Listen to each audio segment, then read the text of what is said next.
কিছুক্ষণ বকবক করি, সংস্কার বিষয়ক বকবক। মনে করছিলাম যে সংস্কার বিষয়ক কথাবার্তা বলবো না, 3টা ভিডিও করছি সংস্কার বিষয়ক, আর করবো না। কিন্তু আরও 2-1টা ভিডিও মনে হয় করলে ভালো হয়। এটার মধ্যে একটা অংশ আছে ধর্মীয় অংশ, ধর্মীয় সংস্কার, বাকিটা সরকারি। সরকারি মানে কি, প্রথমে আলোচনা করব পুলিশ, থানার অধিকার বা জননিরাপত্তা, থানা বিষয়ক একটা কথা বলার দরকার।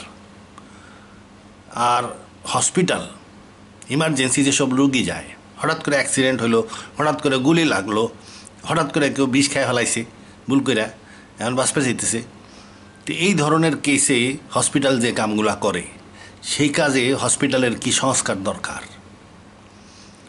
আর একটা বিষয় হলো পোশাকের সংস্কার, ফিরকাবাজি পোশাক, টুপি বিভিন্ন প্রকার, জামাত টাইপ টুপি, পাঁচকল্লির টুপি, পীর সাহেবের টুপি, বিভিন্ন রকমের টুপি দেখে কিন্তু মৌলানা চেনা যায় উনি কোন জাতের। আজকাল ওনারা একত্রিত হওয়ার চেষ্টা আছে, এটা আলোচনা করব। প্রথমে পুলিশ নিয়ে আলোচনা করি। থানা নিয়ে আলোচনা করব কি করার প্রয়োজন কেন? এই যে বাংলাদেশের থানার দায়িত্ব কি? থানার দায়িত্ব যদি বলেন, একটা আইন করে দিলেন যে থানার যে লোক আছে উপজেলার সমস্ত লোকের নিরাপত্তার জন্য দায়িত্বশীল। থানা উপজেলার সমস্ত লোকের নিরাপত্তার জন্য দায়িত্বশীল, একদম আইন করে সংসদ থেকে পাশ করে দিয়ে দিলেন। মনে হয় এরকম আইন অলরেডি আছে। কিন্তু এই যে আইনটা পাশ হলো, এই আইন পাশ হলে কিন্তু থানা কিছু করতে পারবে না। ও জানবে যে হ্যাঁ আমি দায়িত্বশীল, কিন্তু শুধু ওই আইনে কাজ হবে না, সিস্টেম তৈরি করে দিতে হবে। এবং যেখানে যেখানে অন্য আনুষাঙ্গিক আদেশ যেখানে যেখানে দেওয়ার দরকার, সেই সকল আনুষাঙ্গিক আদেশগুলা তাদেরকে পৌঁছায় দিতে হবে। ল হইল থানা দায়িত্বশীল উপজেলার সমস্ত মানুষের জন্য। আর অনেক রুলস রেগুলেশন বানাইতে হবে, রুলসগুলা দিতে হবে বিভিন্ন ডিপার্টমেন্টে, যে তারা কি করবে থানাকে সাহায্য করার জন্য। এবং সিস্টেম করে দিতে হবে, বিভিন্ন রকমের সংগঠন মানুষ সেট করতে হবে যেন থানা এইগুলা কাজগুলা করতে পারে। তাইলে রুলস অ্যান্ড সিস্টেম বা অর্গানাইজেশন সেট করে দিলেই থানা প্রকৃতপক্ষেই উপজেলার সমস্ত লোকের জন্য দায়িত্বশীল হইতে পারবে। আমি আলোচনাটা করতেছি এই জন্য, এই যে মনে করেন একটা থানা একটা লোক হঠাৎ করে তাকে উঠাই নিয়ে গেল, কে? ডিবি, সিভিল ড্রেস পরে এসে উঠাই নিয়ে চলে গেল, ডিবির কার্যালয়ে নিয়ে গেল এবং ওখানে যায় জিজ্ঞাসাবাদ করলো, মামলা টামলা করলো, নানান রকমের কিছুই করতে পারে, যে কোনো সময় করতে পারে। কারণ ডিবি তো আপনি যতই সংস্কার করেন না কেন কাজ হবে না, ওই সংস্কার থাকবে না যদি আপনি সিস্টেম ডেভেলপ না করে দেন। তাইলে ডিবি উঠাই নিয়ে গেল, কিংবা ডিজিএফআই নিয়ে গেল, নিয়ে যায় ডিজিএফআইয়ের ওরে পছন্দ হইল না, আয়না ঘরে নিয়ে আটকা রেখে দিল। তোর পছন্দ হয় না, আয়না ঘরে থাক, তুই আয়না দেখ যে তুই কেমন খারাপ। আচ্ছা, তারপরে মনে করেন দুদক উঠায় না, কিন্তু তদন্ত করে উঠাই নিয়ে যেতে পারে কয়দিন পরে। অর্থনৈতিক অবস্থা বেশি রকম যদি দুর্নীতি দমন করতে চান, তাহলে দেখা গেল দুদক আয়না ঘর বানাইছে, দুদক উঠাই নিয়ে গেল, কিংবা এনএসআই উঠাই নিয়ে গেল। আচ্ছা, এনএসআই উঠায় না, অনেক প্রফেশনাল ওরা একটু, তবুও বলে রাখলাম আর কি, উঠাই নিতে পারে বিশেষ জরুরি প্রয়োজন হইলে। তবে ডিবি আর ডিজিএফআই এরা উঠায় নেয়, এবং র্যাব তো এরা যে এই যে বিভিন্ন ডিপার্টমেন্ট উঠাই নিয়ে যেতেছে এবং ওই মানুষটার আটকায় রাখতেছে, কয়দিন পরে ছাইড়ে দিতেছে। এখানে থানার ভূমিকা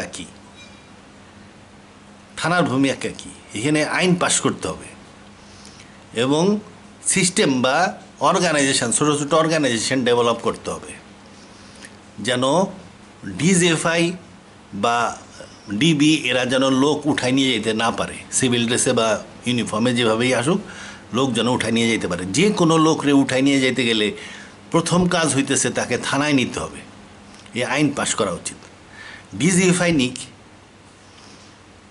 একটা লোককে মনে করেন ডিজিএফআই তদন্ত করে দেখতেছে যে এই ভয়ঙ্কর সন্ত্রাসী, এরে এখন অ্যারেস্ট করতে হবে, কইরা আরও ফার্দার তদন্ত করতে হবে এবং একে ইন্টিগ্রেশন করা দরকার। তাহলে কি প্রসিডিওর হইতে হবে, এই প্রসিডিওরটা লিখে দিতে হবে অ্যাজ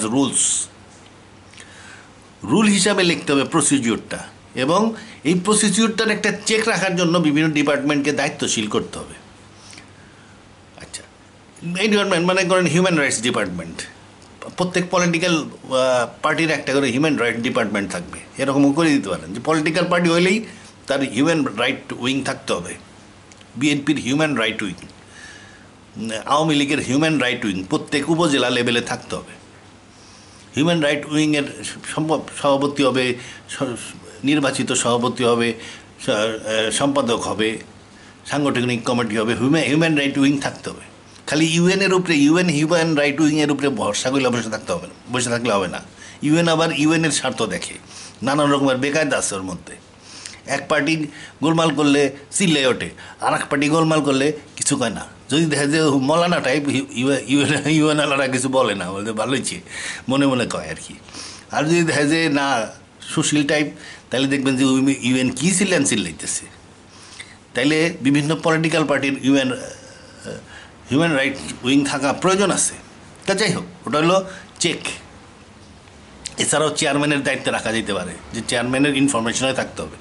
প্রত্যেক দিন থানায় যায় চেয়ারম্যান খবর নিয়ে আসবে যে কয়জন লোকরে অ্যারেস্ট করা হয়েছে, কী করা হয়েছে। তাহলে এরা হলো মানুষ, চেয়ারম্যান, হিউম্যান রাইট উইংস, এগুলো হলো মানুষ বা সিস্টেম।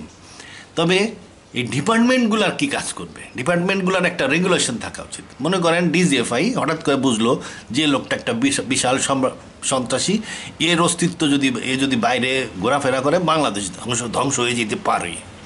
তো এই অবস্থায় ডিজিএফআই খেপে যায়, এসে অ্যারেস্ট করে নিয়ে এসে আয়না ঘরে আটকা রাখবে। এই যে অ্যারেস্ট করলো, ডিজিএফআইরে বাধা দেওয়া যাবে না।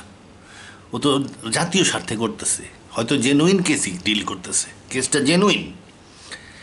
তাইলে এই জেনুইন কেসের ক্ষেত্রে ডিজিএফআই কী করতে হবে, ডিজিএফআইরে রুলস দেওয়া থাকবে যে এই ধরনের কেসে যদি কারো উঠায় নিয়ে আসতে হয় অ্যারেস্ট করে, বা ডিবি দেখলো যে এই লোকটা একটা বিশাল চোর, এ যদি মুক্ত থাকে 3 দিনের মধ্যে বাংলাদেশের 10,000 কোটি টাকা চুরি হয়ে যাবে, তাহলে ডিবি তারে উঠায় নিয়ে আসতেছে।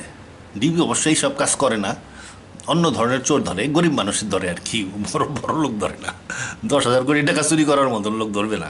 আচ্ছা, ধরেও ফেলতে পারে, সৎ ডিবিও আছে। এই যে উঠায় নিয়ে আসার মধ্যে একটা রুলস করা উচিত, যে কোনো ডিপার্টমেন্ট, এই ধরনের নিরাপত্তা ডিপার্টমেন্ট যদি কোনো লোকরে উঠায় নিয়ে আসে, তাইলে সবচেয়ে নিকটবর্তী থানায় তাকে নিয়ে আসতে হবে। প্রথম ডিজিএফআই ধরুক, আইসা অ্যারেস্ট করুক, বা ডিবি অ্যারেস্ট করুক, কিংবা ওই এনএসআই অ্যারেস্ট করুক, বা দুদক অ্যারেস্ট করুক, যেই অ্যারেস্ট করুক। এমনকি সাধারণ মানুষ অ্যারেস্ট করতে পারে। চুরি করতে আসছে, চোরে ধরছে, ওটা কিন্তু অ্যারেস্ট হয়ে গেল, চোর। তা সাধারণ মানুষ তাকে থানায় নিয়ে যায়, কিন্তু ওই ডিজিএফআই ওরে বাবা, তারপরে ডিবি ওরে বাবা, আমরা তো আরও বড়। থানার ওসি সাহেব আর কি, ওসিরে পাত্তাই দেন না, ও কি রিপোর্ট করবে। এই সব ক্ষেত্রে রুলস থাকতে হবে। ডিজিএফআইয়ের যত বড় জেনারেল সাহেবই হোক, কিংবা যত বড় ডিবি এসপি সাহেব বা ডিআইজি সাহেব হোক না কেন, ওকে অ্যারেস্ট কইরা শর্টেস্ট পসিবল ওয়েতে একদম ইমিডিয়েটলি ওকে থানায় নিয়ে যেতে হবে। এটা রেগুলেশন করে দিতে হবে। এবং যেখানে পয়েন্ট অফ অ্যারেস্ট থেকে থানা পর্যন্ত প্রতি কিলোমিটারের সময় হইতেছে আধা ঘন্টা ধরতে হবে। পয়েন্ট অফ অ্যারেস্ট থেকে যদি থানা 3 কিলোমিটার হয়, তাহলে 1.5 ঘন্টার মধ্যে, অ্যারেস্টের 1.5 ঘন্টার মধ্যে ওকে থানায় নিতে হবে। কিলোমিটারে আধা ঘন্টা, এইটা যদি আসে বিড়বিড় করে, তাহলেও আধা ঘন্টা, কারণ অ্যারেস্ট করতে একটু সময় লাগবে, বাকিটা চলার সময়। যদি পয়েন্ট অফ অ্যারেস্ট যেখানে অ্যারেস্ট হয়েছে সেখান থেকে যদি থানা 5 মাইল হয়, তাহলে 2.5 ঘন্টার মধ্যে তাকে থানায় আনতে হবে। আচ্ছা, থানায় আনার পরে ফার্স্ট কাজ হচ্ছে জিডি করা। ডিজিএফআই জিডি করবে যে আমি এই লোকটাকে এই কারণে অ্যারেস্ট করছি। এটা হলো ইনিশিয়াল কাজ, যে জিডি করে নিতে হবে, কোনো কিছু করার আগে জিডি করে নিতে হবে, সেটা ডিবি হোক ডিজিএফআই হোক। ফার্স্ট কাজ হইতেছে জিডি করবে যে আমি এই লোকটারে এই কারণে এতটার সময় অ্যারেস্ট করছি। যদি তাদের কারণটা গুপ্ত হয় তাহলে এটাও লিখতে পারে আমি গোপনীয় কারণে তাকে অ্যারেস্ট করছি। কইরা থানার মধ্যে একটা ঘর থাকবে, থানা অনেক ঘরে আছে খালি ঘর, দেখবেন প্রচুর থানার মধ্যে খালি ঘর পড়ে রয়েছে। থানার একটা ঘরে নিয়ে তাকে প্রাথমিক ইন্টারোগেশন করতে হবে। কইরা যদি ওই কেস বনে তাইলে ওকে একটা এফআইআর তৈরি করতে হবে। এফআইআরে যদি ডিজিএফআই বা ডিবি যদি পুরাটা বলতে না চায় তাহলে আইন করে দিতে হবে, লিখতে হবে গোপনীয় কারণে আমি তাকে অ্যারেস্ট করছি এবং এফআইআর তৈরি করবো এভাবে, কিংবা তার এই সন্দেহের কারণে আমি অ্যারেস্ট করছি, এটা এফআইআর তৈরি করতে হবে, এটা বাধ্যতামূলক। কইরা তাকে এফআইআর তৈরি করার পরে 24 ঘন্টার মধ্যে কোর্টে নিতে হবে। ওই সময় ডিজির প্রতিনিধি কোর্টের যে চালান দিবে, ওসি চালান দিবে কোর্টে, ওসি লোকের সাথে ডিবি বা ডিজিএফআইয়ের রিপ্রেজেন্টেটিভ থাকবে। ওরা যদি বলে যে না আমি একে 10 দিনের জন্য রিমান্ডে নিতে দিলাম, ওই রিমান্ডের সময় এখন রিমান্ডে আসতেছে, সে যে অ্যারেস্ট হয়েছে সে রিমান্ডে আসতেছে। এই রিমান্ডে কোর্ট উল্লেখ করে দিতে হবে যে কোথায় রিমান্ড নেওয়া দিচ্ছে সে। যেখানে রিমান্ড দেওয়া হবে সেইটা প্রকৃত ইন্টারোগেশন সেন্টার হইতে হবে। প্রকৃত ইন্টারোগেশন সেন্টার যেটা মানে প্রশিক্ষণ, মানে ভালো ইন্টারোগেশন সেন্টার। এমন ইন্টারোগেশন সেন্টার না যে প্রকৃত ইন্টারোগেশন সেন্টার বলতে আমি ওর মধ্যে গিলোটিন আছে, কিংবা নানান রকমের হাতুড়ি আছে, কিংবা নানান রকমের সাজা দেওয়ার জিনিস আছে, কিংবা বাতি ঝুলাই রেখে সাজা দেওয়ার ব্যবস্থা আছে, ওগুলা না। মনে করেন প্রত্যেক জেলায় একটা করে ইন্টারোগেশন সেল থাকতে পারে, এবং এই ইন্টারোগেশন সেন্টারে হিউম্যান রাইটস অর্গানাইজেশনগুলার ফ্রি অ্যাক্সেস থাকতে হবে, যে কোনো সময় তারা যাইতে পারে উইদাউট এনি নোটিশ। ওই যে লোকগুলো বলছি না, পলিটিক্যাল উইংয়ের হিউম্যান রাইট উইং, কিংবা যে কোনো এনজিওর হিউম্যান রাইট উইং, কিংবা ইউএনের হিউম্যান রাইট উইং, এরা ফ্রি অ্যাক্সেস থাকতে হবে, এনি টাইম গেলেই তারা ঢুকতে দিতে হবে, এবং সেটার মধ্যে কোনো অত্যাচারের জিনিসপত্র থাকতে পারবে না, এবং ওর মধ্যে কোয়ালিফাইড ইন্টারোগেশনের লোক থাকতে হবে, ডাক্তার থাকতে হবে। কারণ ইন্টারোগেশনের আগে তার মেডিকেল চেক করে নেওয়া উচিত যে সে হাই টেশারে ভুগতেছে কিনা। তার মানে কি, এই যে রিমান্ডে আনে পুলিশ, এই রিমান্ডটা হইতে হবে ভালো অর্গানাইজড ওয়েতে। রিমান্ডে একটা যদি মনে করেন বিচার হচ্ছে, বিচার তো জেলা পর্যায়ে ছাড়া হয় না, থানা পর্যায়ে তো কোর্ট নেই। মনে করেন উপজেলা হলো সেই অজপাড়াগা, সেই থানার থেকে একটা কেস আসছে, কেস আসার পরে ওকে রিমান্ড দেওয়া হলো। এই রিমান্ডের যে তদন্তটা ওই জেলা সদরেই হবে, ওই জেলা সদরের যে ইন্টারোগেশন সেল আছে সেই রিমান্ডের লোক ওই জেলা সদরের ইন্টারোগেশন সেলের আশেপাশের ঘরগুলোতে থাকবে, ওখানে থাকার জায়গা থাকবে, এবং ইন্টারোগেশন এবং ট্রেন্ড লোক থাকবে যারা ইন্টারোগেট করবে, করার সময় হাজির থাকবে, এবং পুলিশ আইও ইন্টারোগেট করবে, আইও। তাহলে এই ইন্টারোগেশনের সিস্টেমও অর্গানাইজ করতে হবে, মানে হিউম্যান রাইটস অনুযায়ী হইতে হবে। আচ্ছা, তাইলে স্টেজ কি, এই কানেকশনগুলো আমি সংক্ষেপে বললাম, আমি এত চিন্তা করি নাই। যারা তৈরি করবে আইন তারা চিন্তা করে নিতে হবে। প্রথম কথা হইতেছে, যে কোনো লোককে যে কোনো ডিপার্টমেন্ট যদি অ্যারেস্ট করে, সেটা র্যাব হোক, ডিজিএফআই হোক, ডিবি হোক, অ্যারেস্ট করার পরে শর্টেস্ট পসিবল টাইমে, খুব অল্প, যতটা কম সময়ের মধ্যে, খুব দ্রুত সময়ের মধ্যে তাকে থানায় নিতে হবে। থানায় নিয়েই জিডি করতে হবে। জিডি করে তারপরে থানায় প্রাথমিক ইন্টারোগেশনের পরে এফআইআর বানাইতে হবে, এবং 24 ঘন্টার মধ্যে তাকে কোর্টে নিতে হবে। কোর্ট যদি তাকে রিমান্ডে দেয় তাইলে কোর্টের বলে দিতে হবে যে কোন রিমান্ড সেন্টারে তার ইন্টারোগেশন করা হবে। প্রত্যেক জেলায় একটা রিমান্ড সেন্টার থাকবে যেখানে পারফেক্ট ভালো ইন্টারোগেশন সেল থাকবে, এবং সেখানে প্রশিক্ষণপ্রাপ্ত ইন্টারোগেটর থাকবে, এবং আইও ইন্টারোগেট করবে। এখানে ডাক্তার থাকতে হবে, এবং হিউম্যান রাইটের অর্গানাইজেশন, যে কোনো হিউম্যান রাইট অর্গানাইজেশনের ফ্রি অ্যাক্সেস থাকতে হবে ওইখানে। এমনকি উকিল, সংশ্লিষ্ট উকিল সহ ইন্টারোগেশনের সময় তাকে থাকতে দিতে হবে। আচ্ছা, তবে বিশেষ যদি কোনো হয় যে তাকে ইন্টারোগেশনের সময় লোক থাকতে দেওয়া যাবে না, কিংবা বিচারের সময় যদি দেখা যায় যে ডিজি ভাই বললো যে এর কেস বলা যাবে না, তাইলে ওই আদালতের থেকে মানুষ বের করে দিতে হবে, শুধু বিচারক থাকবে এবং যে ভাই তার কথা বলে তাকে ইন্টারেস্ট নিয়ে যাবে। যদি খুব গোপনীয় বিষয় হয়, ইন্টারোগেশনের সময় সিক্রেট ইন্টারোগেশন করব, এটাও তাকে বলে আদালত থেকে পারমিশন নিতে হবে। এবং ওই সিক্রেসির সময় সে ওই ইন্টারোগেশন সেল ছাড়া অন্য কোনো ইন্টারোগেশন সেলে তাকে নেওয়া যাবে না। এইসব আইন সিস্টেম ডেভেলপ করে দিতে হবে। সিস্টেম ডেভেলপ করে দিলেই থানা প্রকৃতপক্ষেই এই উপজেলার সমস্ত লোকের জন্য দায়িত্বশীল হইতে পারবে। নাইলে ওই বললেই খালি মুখেই বলবেন যে থানা উপজেলার সমস্ত লোকের নিরাপত্তার জন্য দায়িত্বশীল, এটা খালি মুখেই বলা হবে, কার্যক্ষেত্রে সে হবে না। কারণ সে থানা তাকে ডিজিএফআইয়ের বিরুদ্ধে, র্যাবের বিরুদ্ধে বা ডিবির বিরুদ্ধে কোনো দিন প্রোটেকশন দিতে পারবে না যদি আইন এবং সিস্টেম এবং রুলস ডেভেলপ করা না থাকে। আর একটা জিনিস হলো কি, র্যাব বাংলাদেশের প্রেক্ষাপটে কিন্তু র্যাব খুব দরকার। একটা সময় ছিল রাস্তাঘাটে চলাফেরা করা যেত না। প্রত্যেক রাস্তা থানাওয়ালারা কন্ট্যাক্ট দিয়ে দিয়েছিল যে অমুক গ্রুপ অমুক জায়গার থেকে কালেকশন করবে, অমুক গ্রুপ অমুক জায়গার থেকে। থানায় 10টা রাস্তা আছে, 10 রাস্তায় 10টা গ্রুপ কালেকশন করতেছে আর কি। আমি গুলিস্তান দিয়ে আসতেছি, আমার কাছে বেবি ট্যাক্সিতে বসে রয়েছি, দুই পাশে দিয়ে 2জন উঠলো সন্ত্রাসী, বেবি ট্যাক্সির ড্রাইভারের দুই পাশে 2জন বসলো, আমার পেটের মধ্যে ছুরি লাগায় আমার মানি ব্যাগটা বাইর করে টাকা গুনা নিয়ে মানি ব্যাগ ফালাই দিয়ে নেমে গেল। পুরো জিনিসটা হলো 10 সেকেন্ডের মধ্যে, এত দ্রুত বেগে কাজ করে চলে গেল। এর প্রফেশনাল আছে, এইগুলারে কোনো বিচার টিচার করে লাভ নেই, ওরে সাইডে দিলে আবার এই কামই করতে হবে। র্যাব দরকার খুব, র্যাব আসছে তখনই সন্ত্রাসী গেছে। এখন র্যাবেরও একটু সংশোধন দরকার। এখন র্যাবের মধ্যে হচ্ছে কি, পলিটিক্যাল পোস্টিং হয়ে গেছে র্যাবে পলিটিক্যাল পোস্টিং হওয়ার কারণে হয়েছে কি, এখন র্যাব এখন পলিটিক্যাল মতাদর্শ অনুযায়ী চলে, কিংবা পলিটিক্যাল অর্ডার অনুযায়ী চলতেছে।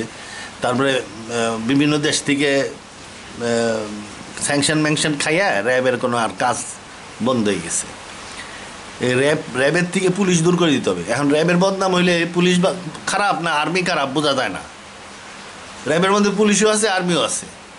এখন র্যাবের গরমাল হইলে আমি আর্মিতে চাকরি করছি, আমার মনে হয় পুলিশ খারাপ। আবার আর একজন পুলিশের লোক সে যে র্যাবের মধ্যে ওই পুলিশ আছে না, ওই পুলিশ আর্মি আছে না, ওই আর্মি দিয়ে কোনো কাম হয় না, কোনো বুঝে চলতে না। এই জন্যই র্যাব কাজ করতে পারতেছে না। এই জন্য র্যাবকে একটা করতে হবে, ওদের কাজের সীমা কমাই দিতে হবে, র্যাবকে ধরে রাখতে হবে এবং ওটারে পুরাপুরি আর্মি করে দিতে হবে। ওর মধ্যে পুলিশ দরকার নাই, 2-4 জন ম্যাজিস্ট্রেট পোস্টিং করে দেওয়া যেতে পারে। আর এত বড় র্যাব দরকার নাই। র্যাব ঢাকা, চিটাগাং, রাজশাহী, সিলেট এরকম বড় বড় শহরে একটা করে ব্যাটালিয়ান, তাও ছোটো 300 লোকের ব্যাটালিয়ান থাকলেই হয়। আর কারণ ও তো সবসময় কাজ করে না, ও পাহারাদারিও করে না, ও হলো বিশেষ কাজ করে। এই জন্য ওর লোক সংখ্যায় বড় বড় বিভাগীয় শহরে 200-300, আর ঢাকায় হয়তো 2-3টা ব্যাটালিয়ান থাকলো, 3টা ব্যাটালিয়ান একটা ব্রিগেড থাকলো, চিটাগাঙে 3টা ব্যাটালিয়ান একটা র্যাব ব্রিগেড থাকলো। এরকম র্যাবকে ছোটো অল্প করে ফেলতে হবে, অত বেশি র্যাব দরকার নাই। র্যাবের মূল কাজ হইতেছে সাদা পোশাক পরে বিভিন্ন জায়গা থেকে তথ্য সংগ্রহ করা। তথ্য সংগ্রহ করে যদি মনে করে যে না এরে সত্যি এরে ধরতে হবে এবং ধৈর্য ক্রস ফায়ার করতে হবে, তাইলে ওর পুরা ডাটা সংগ্রহ করে বিশেষ আলোচনা করে যেখান থেকে পারমিশন নিয়ে তারপরে অ্যাকশানে যাইতে হবে। র্যাব বাংলাদেশের দরকার, উপায় নেই, আমরা এখন ওই জাত হই নাই যে র্যাব ছাড়া চলবো।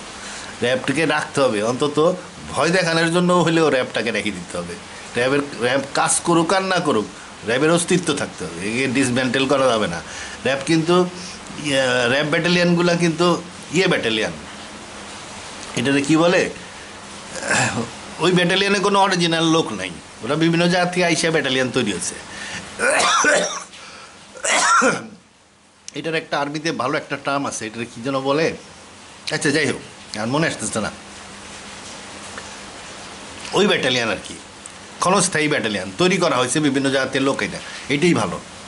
বিভিন্ন জাতীয় সৎ লোক আনতে হবে, সৎ লোক আইনে ওর মধ্যে আর্মি হ্যাভি, পুলিশ থাকলে থাকতে পারে খুব কম, তো আর্মি হ্যাভি করতে হবে, অর্গানাইজেশন খুব ছোট করে ফেলতে হবে, এবং এরা শুধু স্পেশাল কাজ করবে। যদি স্পেশাল কাজ নাও করে এদের উপস্থিতিটা থাকতে হবে যে আসি, নাইলে কিন্তু আবার সে রাস্তাঘাটে আর বাইরে যাবে না, যেখানে যেখানে দৌড়ে পকেট থেকে টাকা বের করে নিয়ে যাবো। বাংলাদেশের মানুষ, ছয় বাংলার মানুষ তো সব স্বাধীন হয়ে গেছে এখন, আবার এখন মুশকিল। স্বাধীন কি শুধু আপনি আমি হয়েছি, চোর চাচোরাও স্বাধীন হয়ে যাবে তাইলে। আচ্ছা, র্যাবের ব্যাপারটা বললাম, পুলিশের ব্যাপারটা বললাম, জননিরাপত্তা আইন, থানা কিভাবে জনগণের ফুল প্রোটেকশন দিবে তার বিষয়ে বললাম। থানাকেও জবাবদিহিমূলক করতে হবে, যে কোনো আইন করে দিতে হবে যে কোনো চেয়ারম্যান আসলে তাকে সম্পূর্ণরূপে ব্রিফিং করতে হবে যে তার ইউনিয়ন থেকে যে লোকটাকে ধরা হয়েছে, কেন ধরা হয়েছে, কী করা হচ্ছে, এবং ডিটেল। তারপরে যে কোনো হিউম্যান রাইটস পলিটিক্যাল উইংয়ের বস আসলে তাকে বলতে হবে যে এই কারণে অ্যারেস্ট করছি, এই করব। এখন হয় কি, পলিটিক্যাল পার্টি আসে, একটা লোক মনে করেন একটা উপজেলায় একটা লোক অ্যারেস্ট হইলে ধরে নিয়ে গেছে, চুনলে 3টে গ্রুপ যায়, আওয়ামী লীগের লোক যায়, বিএনপির লোক যায়, চেয়ারম্যানও যায়, ইলেকশনের স্বার্থে যায়, ওখানে বিরাট দিন দরমার হইচই নানান কিছু কইরা তারপরে চলে আসে। ওইটাকে করতে হবে, ওইটারে সিস্টেমেটিক করে দিতে হবে যে না, থানাও দায়িত্বশীল যেন থাকে, কার উপরে দায়িত্বশীল থাকবে সেটাও যেন বলা থাকে। আচ্ছা, যারা এটা করবে তারা এটা বিস্তারিত পারবে। তো এখন যে ঢিমে তালা গতি দেখা যাইতেছে, সরকার বর্তমান তত্ত্বাবধায়ক সরকার বা অন্তর্বর্তী সরকার, তা অন্তর্বর্তী সরকার এরা করবে সংস্কার। 5 তারিখে বিজয় হয়েছে, দেশ স্বাধীন হয়েছে। আজকে 14 তারিখ না 15 তারিখ, আজকে জানতে পারলাম যে ইউনূস সাহেব 5টা সেক্টরে বেশি ফোকাস দিচ্ছে, 5 সেক্টরে। এতদিন পরে জানা গেল যে 5 সেক্টরে উনি করবে। আচ্ছা, করা শুরু করতে করতে আরও যে কয়দিন লাগে তার ঠিক নাই, খুব ঢিলা। সংস্কার করবে কি ইউনূস সাহেব করবে? মোটেই না। এই ধরনের পোস্টে যে থাকে তার সারা দিন ওই প্রোটোকল, ডিপ্লোম্যাটিক, কূটনৈতিক কাজ, বিভিন্ন লোকের সাথে কথাবার্তা বলা, বিভিন্ন জিনিস পরিচালনা করা, এর মাধ্যমে দিন চলে যায়। মনে করেন সেনাবাহিনী প্রধানের সারা দিন চলে যায় বিভিন্ন জায়গার টেলিফোন, বিভিন্ন বড় বড় প্রেসিডেন্ট, প্রধানমন্ত্রী, এইসব লোকের সাথে টেলিফোনের উত্তর দেওয়া, তারপরে বিভিন্ন লোকের সাথে তার ডিপার্টমেন্টের যে জেনারেল সাহেব আছে তাদের সাথে কথা বলা, ইনস্ট্রাকশন দেওয়া, এই দৈনন্দিন কাজ এইগুলা করতেই তার দিন চলে যায়।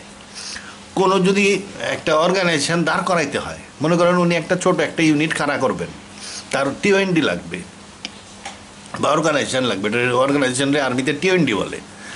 আচ্ছা, এই টিওএনডি লাগবে বা অর্গানাইজেশন লাগবে, এই অর্গানাইজেশন তো উনি করতে পারবেন না, কারণ এটা তো 2-3 দিনের গভীর চিন্তার কাজ। উনি একটা গ্রুপ তৈরি করে দেন যে এই গ্রুপটা এই কাজটা করবে, কইরে একটা খসড়া প্রস্তাব দিবে। উনি খসড়া প্রস্তাবটা দেখা মনে করেন আর একটা গ্রুপে দিতে পারেন যে এটারে চেক করো, একজন সিনিয়র বসরে দিলেন, চেক করলো, এবং চেক করে বললো যে হ্যাঁ এটা ঠিক আছে। উনি দেখলেন, দেখে ফাইনাল হয়ে গেল। তারপর ওইটা পাশ করার জন্য সরকার, ডিফেন্স মিনিস্ট্রি হয়ে সরকারের কাছে যাবে, প্রধানমন্ত্রীর সাইন হয়ে আসলে সব কিছু হয়ে যাবে। এখন তাইলে একটা গ্রুপ তৈরি করে দিতে হয়। এই গ্রুপ তৈরি করতে তো বেশি সময় লাগার কথা না। আমি যদি বলি যে আমি স্বরাষ্ট্রমন্ত্রী, আমি পুলিশের সংস্কার করব, তাহলে পুলিশের সংস্কার করতে গেলে স্বরাষ্ট্রমন্ত্রী নিজে এই কাজটা করতে পারবে না, কারণ স্বরাষ্ট্রমন্ত্রীর সারাদিনের কাজ এই বিভিন্ন লোকের সাথে যোগাযোগ এবং বিভিন্ন লোকের আদেশ দেওয়া এবং বিভিন্ন লোকের কাছ থেকে, মানে প্রধানমন্ত্রী এবং বিভিন্ন মন্ত্রীর কাছ থেকে আদেশ রিসিভ করা, এই সব কাজেই তার স্বরাষ্ট্রমন্ত্রীরও দিন চলে যায়, আইজি সাহেবেরও দিন চলে যায়। ওনাদের অন্য কিছু করার বা চিন্তা করার সময়ও থাকে না। যদি এই পুলিশ ডিপার্টমেন্টের সংস্কার করতে হয় তাহলে একটা টিম তৈরি করতে হবে, একটা দল।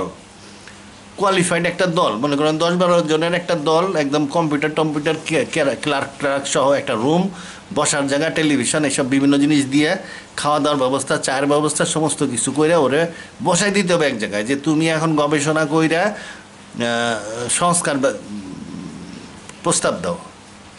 এমনকি ওইখানে মেহমান আসবে, যে টেলিভিশনওয়ালারা এসে জিজ্ঞেস করবে যে কদ্দূর হইলো, তাদেরকে কথাবার্তা বলবে, এবং ওইখানে বসার জায়গাও থাকতে হবে। একটা বিল্ডিং দিয়ে দিতে হবে, যে বিল্ডিংয়ের নাম হবে পুলিশ সংস্কার বিল্ডিং।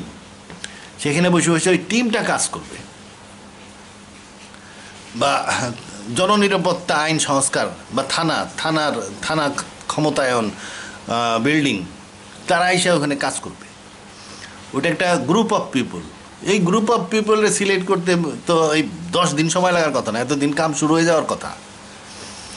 একজন অর্থনৈতিক সংস্কার করতে যাচ্ছে, সেটা তো যে উপদেষ্টা আছে, অর্থনৈতিক উপদেষ্টা, উনি করতে পারবে না। উনি ওই দিন চলে যাইব, সকাল কখন হবে আর সন্ধ্যা কখন হবে ওইটাই তো ওনার নাই, ট্যার পাবে না উনি। ওনার সারাদিন চলে যাবে এই দৈনন্দিন কাজ চালাইতেই। এইখান থেকে এইটা করো রে, অমুক গেছে রে, এই করো রে, অনেক টাকা নাই রে। তারপর আবার মাঝে মাঝে বউ টেলিফোন করবে, বুড়ি হলে কিছু, বউ টেলিফোন করবে, কইরা এমন জামটি দিল, আধা ঘন্টা মেজাজ খারাপ হয়ে বসে দিচ্ছে। তাইলে এত কিছু করার পরে মনে করেন একটা নাতির পেটও শুকিয়ে গেছে, মায়া গ্যাঁ গ্যাঁ করতেছে। এই সব বাদ দিয়ে উনি এইসব করতে পারবেন না। ওনার একটা অর্থনৈতিক সংস্কার করার জন্য উপযুক্ত লোক বাংলাদেশের পরিচিত আছে, অনেক টেলিভিশনে কথাবার্তা কয় অনেক লোক আছে, এদেরকে দিয়ে 8-10 জনের দিয়ে একটা গ্রুপ তৈরি করে একটা বিল্ডিংয়ে বসাই দিতে হবে। কিছু টাকা খরচ করতে হবে, বেশি না। আর এই যে সংস্কার যারা করবে, এরা পাগলা টাইপের লোক হয়। এদেরকে সংস্কারের চান্স দিলে এরা জিজ্ঞেস করবে না টাকা দিবেন কি দিবেন না, দেখবেন যে কায়া না কায়া সংস্কার করতেছে। যে লোকটা এরকম না, এরকম ডেডিকেটেড লোক না, যেটা কি টাকার বুক্কা, সে কিন্তু কাজ তাহলে দিয়ে কাজ হবে না। তবু এর সাইডে কিছু টাকা দিয়ে দিতে হবে কাজ শেষ হইলে, একবারে লামসাম। মানে কাজ শেষ হইলে টাকা দিব, পার হেড 1 লাখ টাকা রিনোভেশন উপহার হিসাবে দিয়ে দিব, এইভাবে বলে দিতে হবে। কাজ শেষ করো, তোমার প্রস্তাব অ্যাকসেপ্ট হয়ে গেলে 1 লাখ করে টাকা দিয়ে দিব। আপনি 15-20 লাখ টাকার মধ্যে আপনি একটা অর্গানাইজেশন পেয়ে যাচ্ছেন, সব কিছু পেয়ে যাচ্ছেন। কাজ শুরু হয়ে যাওয়া উচিত ছিল, কিন্তু তাদের ইউনুস সাহেবের কয়টা সেক্টরে উনি ফোকাস দিবেন, এইটা শুনতেই আমাদের 10 দিন লাগলো। তাইলে সংস্কারের কাজ শুরু করতে দেখা গেল আরও 3 মাস লাগবে না। তারপরে আবার সংস্কার বানাইতে যারা ওই যে সংস্কার করবে, তারা যদি বেতন দেওয়া শুরু করেন, এর তো 3 মাসের কাজ 3 বছর পরে করবে, কারণ বেতন পাইতেছে। কাজ শেষ হইলে তো বেতন বন্ধ হয়ে দিব। তারপরে 3 বছর পরে দেখা গেল যে ওটা ভালো হয় নাই, আইজি সাহেব কয়ে দিল যে দূর, এভাবে পুলিশ চলবে না, গেল বাতিল হয়ে। নতুন সরকার বিএনপি আওয়ামী লীগ চলে আসলো, কারণ বাংলাদেশের মানুষ তো রাজনীতি করবেই। বাংলাদেশের মানুষের রাজনীতি 2 প্রকার, বিএনপির খালেদা হাসিনা রাজনীতি। তা এখন এই তো রাজনীতি চাগাল দিয়ে উঠবো বাংলাদেশে, ও থাকারও না, যেরকম ছিল এরকম রাইয়া দিয়ে চলে দেবো। আমি একটা ভালো বুদ্ধি দিচ্ছিলাম। ভালো বুদ্ধি দিতেছি কি, সংস্কারের কোনো দরকার নেই, একটা কামই করতে হবে, জামাত ইসলামটা সাপোর্ট করেন, ক্ষমতায় চলে আসলে দেখবেন সংস্কার সব হয়ে গেছে। সংস্কার হইতে থাকবে, সংস্কার কত প্রকার ও কী দেখতে থাকবেন, খালি পারফেক্ট সংস্কার হয়ে যাবে। কারণ কোরআনের উপরে কিছু নাই, আর আল্লাহ করে দেয়। একটা আয়াত দেখাই না, একটু আলোচনা করিনি। হয়েছে কি, সংস্কারের আলোচনা হয়েছে কি, যে সূরা বাকারা হইতেছে কোরআনের ভিত্তি। কোরআনের ভিত্তি কেন কোরআনের ভিত্তি? কারণ পুরা কোরআনটা দাঁড়াইছে এই বাকারার উপরে। সূরা বাকারায় কী কইছে, যে পাহারাদার নিয়োগ করছে, যে কারা পাহারাদার, যারা বিশ্বাস করে নামাজ পড়ে, এই ধরনের কতগুলো ক্যারেক্টার আছে, এরা পাহারাদার। কাদের বিরুদ্ধে পাহারাদার? ওই যে মুনাফেক, অবিশ্বাসী, পত্তলিক, এরা ইমান আনবে না বলে দিল কোরআন, যে এরা ইমান আনবে না। বুঝাও আর না বুঝাও, এরা ইমান আনবে না। তার মানে কি, বুঝায় ইমান আনবে না, ওরে বিরুদ্ধে এই পাহারাদাররা যায়, ওরে তরোয়াল ধরতে হবে, জিহাদ শুরু করতে হবে। জিহাদের শুরু করলেই ও ইমান আনবে। কোরআন কইছে কি, তাদেরকে সতর্ক করো আর না করো, তাদেরকে তারা ইমান আনিবে না। এই একটা এরকম, মানে সতর্ক কইরা বা বুঝায় ইমান আনানো যাবে না, জিহাদ শুরু করতে হবে, তাইলে ইমান আনবে। তা আলটিমেটলি জিহাদ শুরু হওয়ার পরে ইমান আইনে ফেলছে। তো এই যে কামটা করবা, তাহলে মুনাফিক আছে, এরা কিন্তু তোমার সাথে দেখায় কিন্তু আসলে কিন্তু তোমার পার্টি না। তো মুনাফিকের কথা কইছে। তারপরে কি কইছে, তুমি আল্লাহর প্রতিনিধি, যদি প্রতিনিধি সত্যি হইতে চাও, প্রতিনিধি হিসাবে যদি ভেসে যেতে চাও, প্রতিনিধি হিসাবে যদি উন্নতি করতে চাও, তাইলে আমার আদেশ শুনতে হবে। আমার আদেশ কি? ওই যে কোরআন, এটা কি সত্যি আমার আদেশ না মোহাম্মদ বানায় বানায় কবিতা দিছে? বললেন যে না, যদি তুমি বানায় পারো এরকম, তাহলে বানায় দাও, তুমি পারবা না, তার মানে এটা আল্লাহর বাণী। কোরআনকে সত্য প্রমাণ করছে। কইরা তারপরে কইছে, শুরু করে দিচ্ছে ইহুদি খারাপ, ইহুদি খারাপ, ইহুদি খারাপ, ইহুদি খারাপ। মানে ইহুদিদের পিছনে আর থাইকো না। ওদের মধ্যে কিন্তু কুরাইশরা কিন্তু জানতো যে তারা ইব্রাহিমের বংশধর, এবং আর একটা বংশ যে ইহুদিরা, ওরা জানতো ইহুদিদের প্রতি ওদের একটু দুর্বলতা ছিল। আচ্ছা যাই হোক, ইহুদি খারাপ, ইহুদি খারাপ, ইহুদি খারাপ কইলো। কয়ে বললো মুখ ঘুরাও কাবার দিয়ে মুখ ঘুরাই এই কইলো যে তুমি হয়ে গেলা নতুন উম্মা। তাহলে উম্মা তৈরি করলো। উম্মা তৈরি করার সাথে সাথে উম্মার নেতা এসে গেল, যারা আমরা এখন খলিফা কই। সারা মুসলিম বিশ্বের একজন খলিফা থাকবে, দেশে দেশে একজন, এক দেশে একটা না, কিন্তু সেটা হলো উম্মার নেতাকে খলিফা বলা হয়। খলিফাতুর রসুল, রসুলের প্রতিনিধি। উম্মার প্রকৃত নেতা হলো হযরত মুহাম্মদ সাল্লাল্লাহু আলাইহি ওয়াসাল্লাম।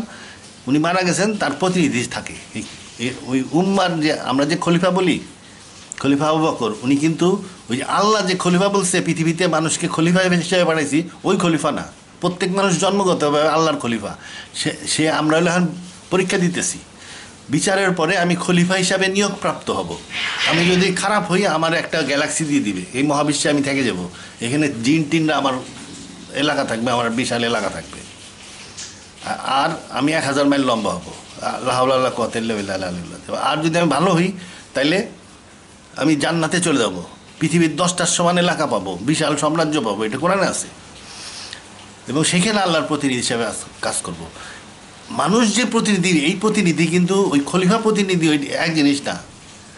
মানুষ আল্লাহর প্রতিনিধি, প্রত্যেক মানুষ জন্মগতভাবে আল্লাহর প্রতিনিধি, এবং সে পরীক্ষা আছে, এবং তার ফাইনাল পরীক্ষা হবে শেষ বিচারের দিন, এবং ওই সেদিন পাস আউট হয়ে পুলসুরাত পার যে হইতে পারবে সে কমিশন পেয়ে গেল, আর যে পুলসুরাত পার হইতে পারবে না তারা আউট হয়ে গেল, তারা এই মহাবিশ্বে থেকে যাবে।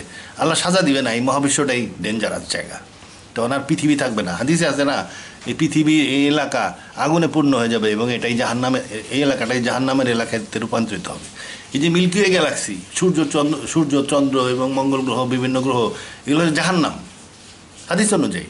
শুধু পৃথিবীকে প্রোটেকশন দেওয়া হয়েছে, প্রোটেক্টেড পৃথিবী।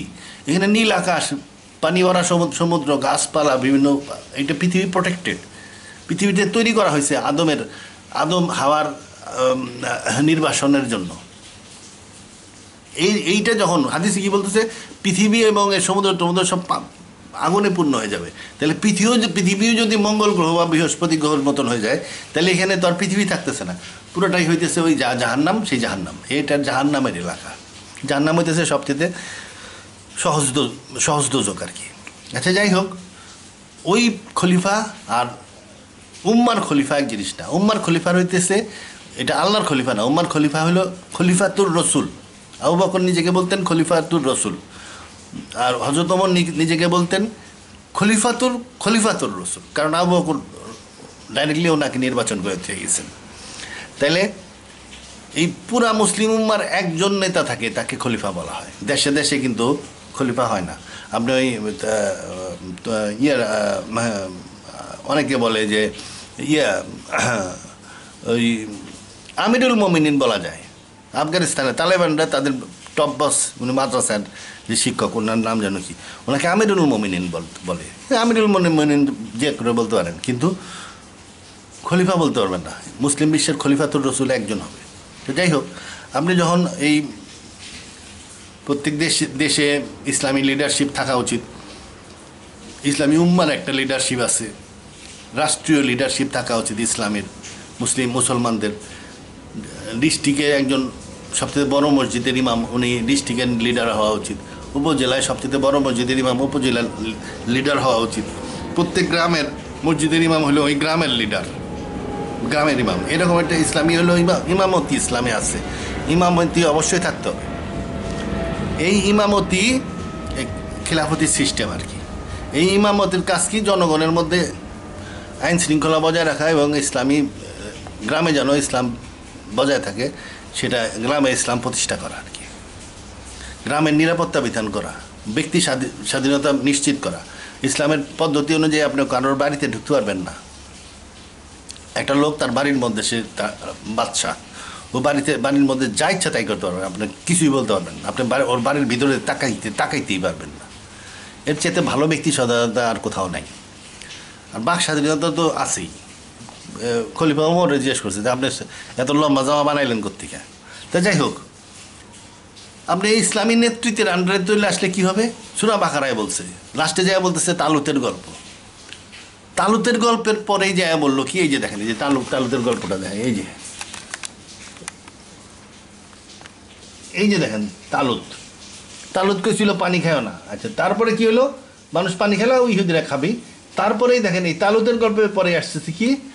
আয়াতুল কুরসি 255 নম্বর। আল্লাহ ছাড়া উপাস্য নাই আচ্ছা, আল্লাহ তিনি ব্যতীত কোনো উপাস্য নাই, চিরজীবী চিরস্থায়ী, তা ঘুম বা তন্দ্রা তাহাকে স্পর্শ করিতে পারে না, এমন কে আছে তার নিকট সুপারিশ করিতে পারে? তিনি তাদের অতীত জানেন, ভবিষ্যৎ জানেন। এই আয়াতুল কুরসি তার মানে কি?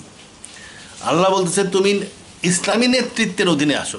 তালুতের মতন যে নেতা আছে তোমার উপরে, গ্রামের মসজিদের ইমাম, সেই ইমামের নেতৃত্বের মধ্যে চলে আসো, তারপরে আর তোমার কিছুই করতে হবে না।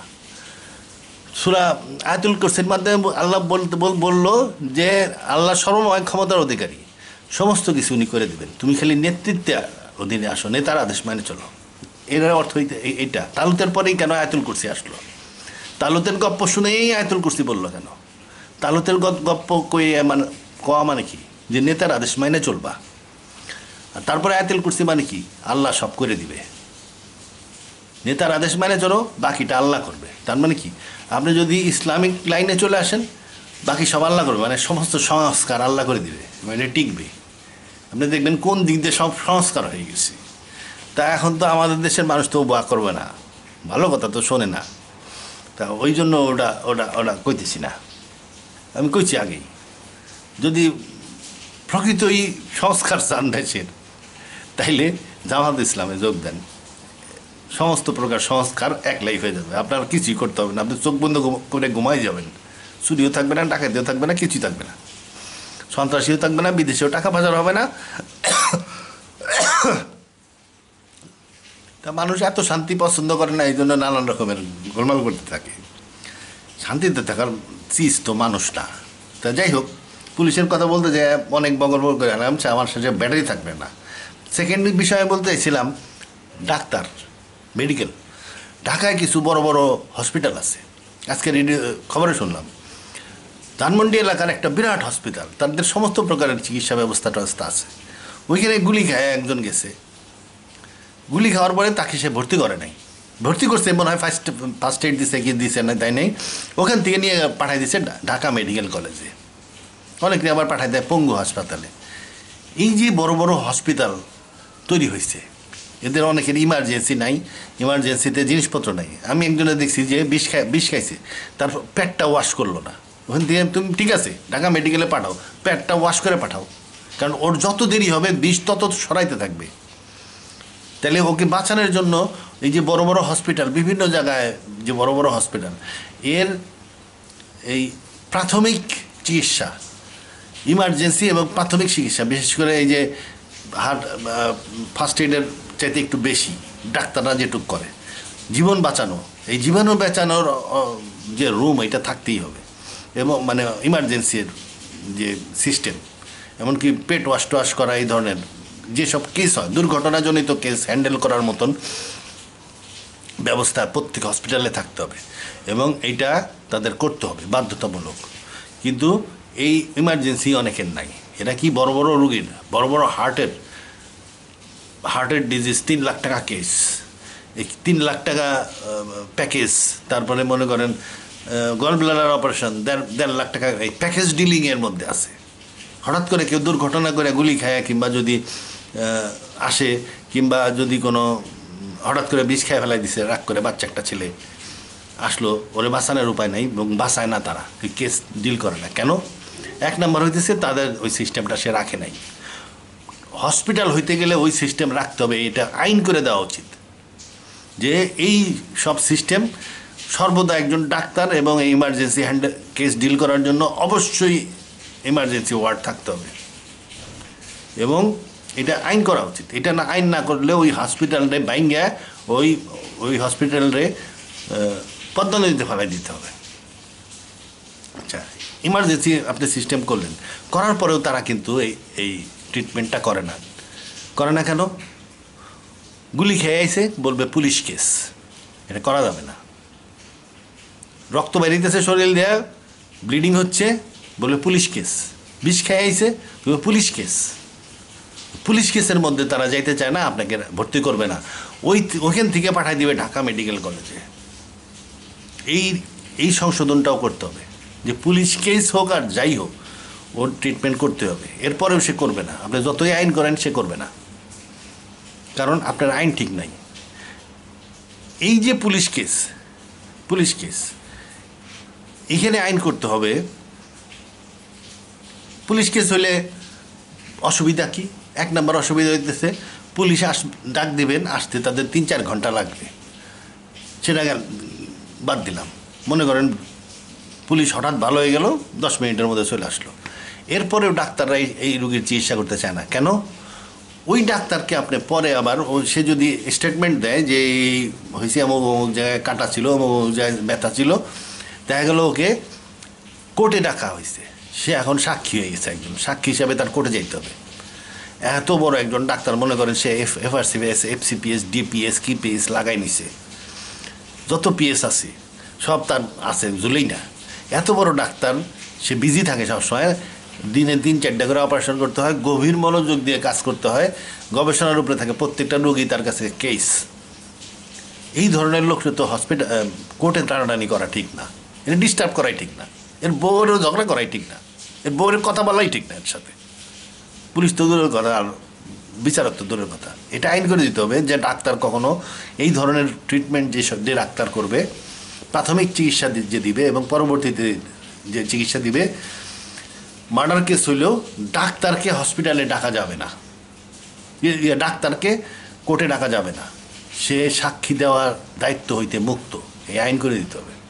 তাইলেই ডাক্তার ওই ইমার্জেন্সি ওয়ার্ড থাকবে এবং ডাক্তার ওখানে দৌড়ায় যায়, দেখবেন যে ট্রিটমেন্ট করতেছে, সেলাই করা শুরু করে দিচ্ছে, আপনার বলা লাগবে না। এখন যায় না এবং সেলাই করে না, কারণ জানে যে সে সাক্ষী হয়ে যেতে পারে। এবং দেখা গেল 10 বছর বেলাকালি ওই কেস নিয়ে দৌড় পারতেছে সাক্ষী হিসাবে। আর একটা কী করতে হবে, একটা ইমার্জেন্সি কেস, গুলি লাগছে, নিয়ে আইছেন হসপিটালে, ট্রিটমেন্ট শুরু হয়ে গেছে। এরপরে ডাক্তাররা বললেন যে স্যার আপনার একটা স্টেটমেন্ট লাগবে, আপনার একটা ওই মেডিকেল ফর্ম আছে, বিশাল ফর্ম, ওই ফর্ম পূরণ করে পুলিশের দেওয়া লাগবে, বিশাল ফর্ম, এটা আদালতে পেশ করতে হবে। এই যে বিশাল ফর্ম ডাক্তার ফিল আপ করতে চায় না, ওর তো অনেক বিজি মানুষ, আপনি তার একটা বিশাল ফর্ম দিয়ে দিচ্ছেন, অমুক জায়গায় কাটছে, তার বাপের নাম, রোগীর বাপের নাম, মায়ের নাম, 14 গোষ্ঠী, নানান রকম একটা ফর্ম ধরাই দিচ্ছেন আর থেকে। এই ফর্ম ধরা হইতে বাইচে থাকার জন্য, এই রিপোর্ট লেখার থেকে বাইচে থাকার জন্য ডাক্তার ওকে দেখতে চায় না।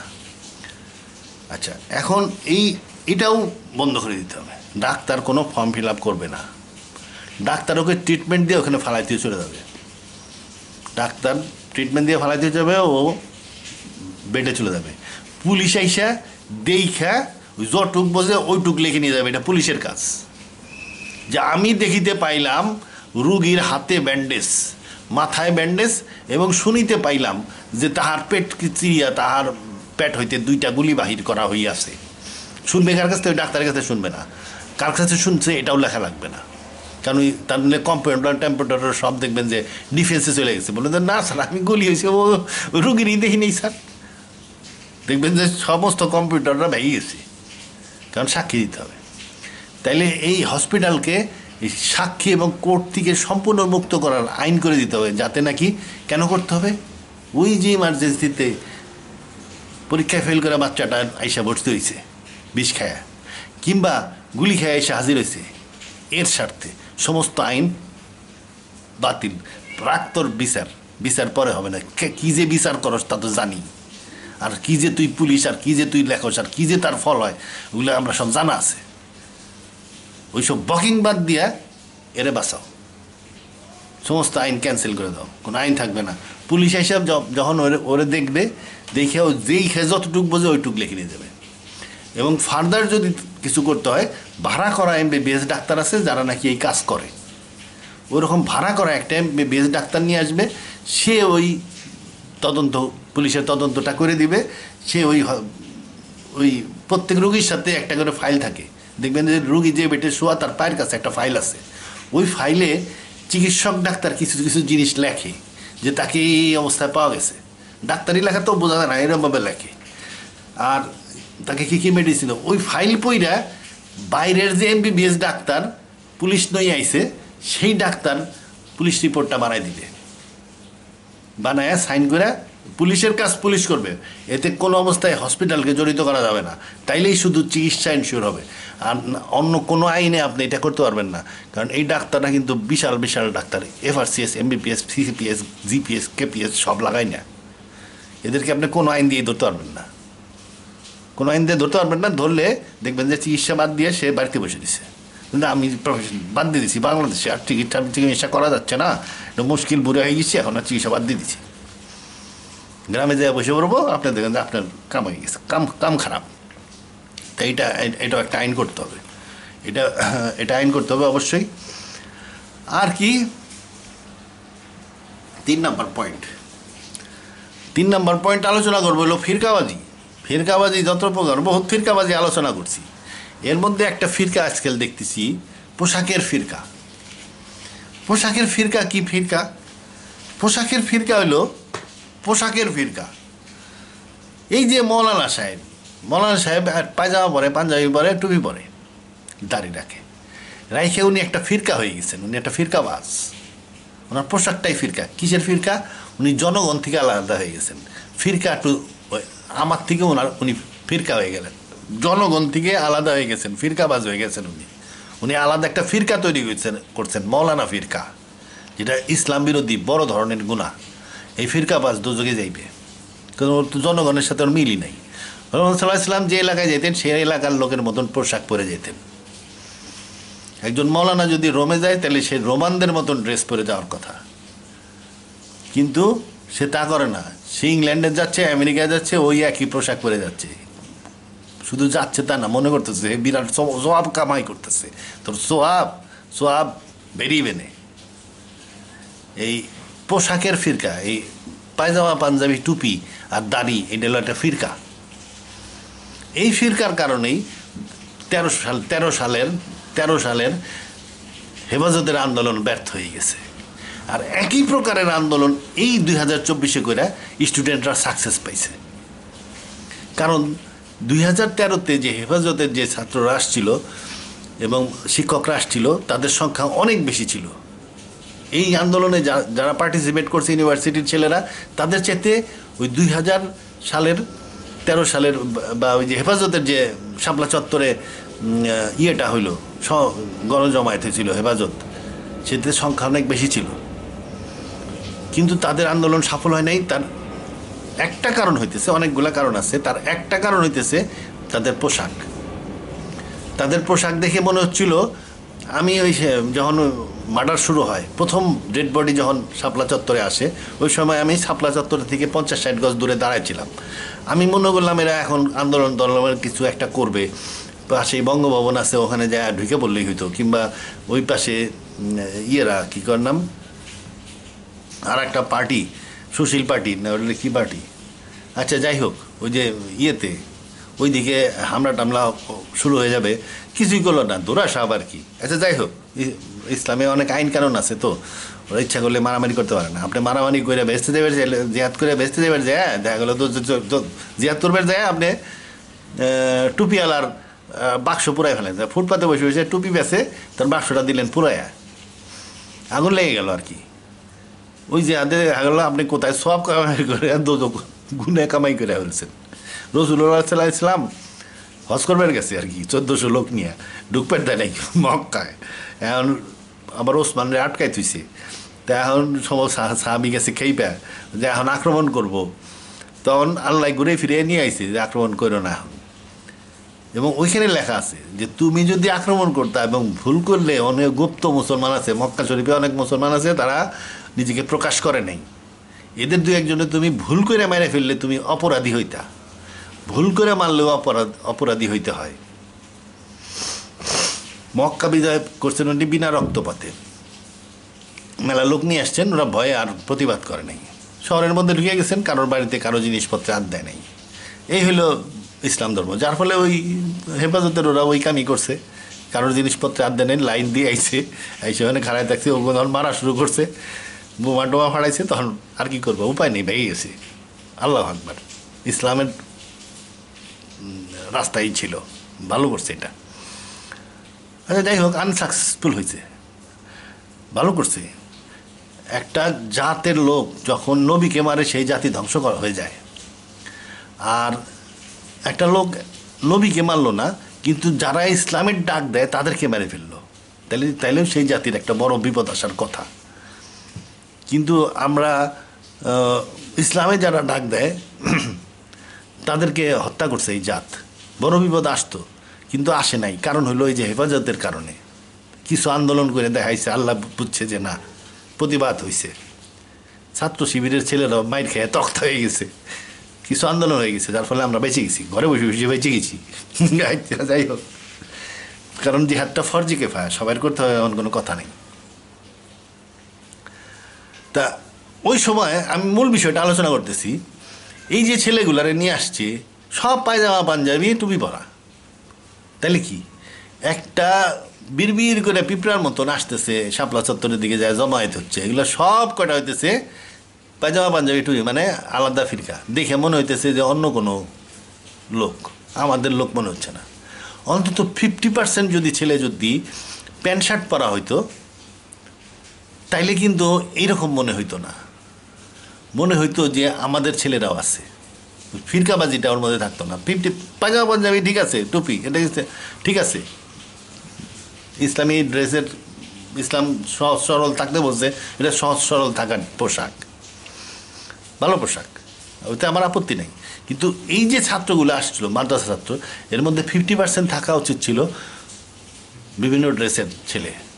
তাইলে কি হইতো, মানে প্যান্ট শার্ট পরা ছেলে, তাইলে কি হইতো, মানুষ মনে করতো যে এরা আমাদের ছেলে, আমাদের লোক। ওই ফিরকার সেন্সটা থাকতো না। তখন এদেরকে মারলে দেখতেন প্রতিবাদ হয়েছে। ওই সময় 2013তেই বড় ধরনের গণ আন্দোলন হয়তো হয়েই যেত। কিন্তু আপনি নিজেকেই ফিরকার মধ্যে ভাড়ায় দিয়েছেন, নিজে আলাদা হয়ে গেছেন, যার ফলে আপনারা মারলেও কেউ কিছু মনে করে না। ততএব এই ড্রেসটা ফিরকাবাজির ড্রেস পরেন, পায়জামা পাঞ্জাবি টুপি দাঁড়িয়ে, এগুলো ভালো জিনিস, কিন্তু মাঝে মাঝে আপনার প্যান্ট শার্ট পরতে হবে, কোনো কোনো ওয়াজে আপনি প্যান্ট শার্ট পরে যেতে হবে। সেদিন দেখি আহমদুল্লাহ সাহেব কোট গায়ে দিছে, খুব ভালো লক্ষণ। তখন মাঝে মাঝে আপনার কোট গায়ে দিতে হবে, জাকির নায়কের মতন কোট প্যান্ট টাই, মাথায় টুপি চলবে, মাথায় হ্যাট দেওয়া উচিত ছিল, আপনার হ্যাটও মাঝে মাঝে দিতে হবে, কাউবয় সেজে দিতে হবে। তাইলে বুঝবে যে হুজুরে খালি হুজুর না, হুজুর কিন্তু কাউবয়, যে কোনো সময় পিস্তল বের করে হারাই দিতে পারে। আচ্ছা, তাহলে এই পোশাকের ফিরকাবাজিটা বাদ দিতে হবে। পায়জামা পাঞ্জাবি পরেন, বিভিন্ন বিশেষ করে এই মসজিদে যাওয়ার সময় পরেন, তাই বলে আপনি সব সময় ওইটা ধর্ম মাইনে নিচ্ছেন, পায়জামা পাঞ্জাবি পরা, এটা হলো ফিরকাবাজি করা। আর কি হয়েছে, ব্যাটারি শেষ, এই পর্যন্তই, আল্লাহ হাফেজ।